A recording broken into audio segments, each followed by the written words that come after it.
పాపం ఇతనైతే మోసపోయాడు. Hello guys, 7th vlog in day 7. నేనైతే రోజుట్లాగానే షాప్ కి అయితే స్టార్ట్ అయ్యా. షాప్ కి వచ్చి షాప్ మొత్తం అయితే క్లీన్ చేసేసుకున్నా. కస్టమర్స్ కోసం వెయిట్ చేస్తుంటే ఇతను వచ్చి జియో ఫోన్ తీసుకుని 30 మినిట్స్ వరకు ఇతనికి ఉన్న డౌట్స్ మొత్తం అడిగేశాడు. నాకైతే తల పట్టేసింది. ఇతని మొబైల్ కి బ్యాక్ స్క్రీన్ వేసా. ఈ ఒక్క మొబైల్ కి బ్యాక్ స్క్రీన్ వేయడానికి వీళ్ళు 3 అయితే వచ్చారు.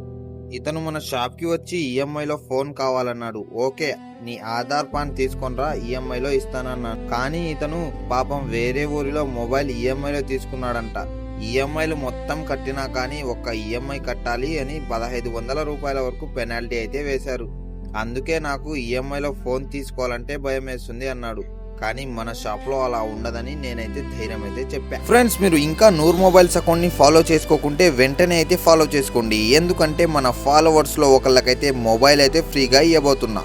ఇక డే 7 ఇన్కమ్ వచ్చేసి 1000 రూపీస్ అయితే వచ్చింది.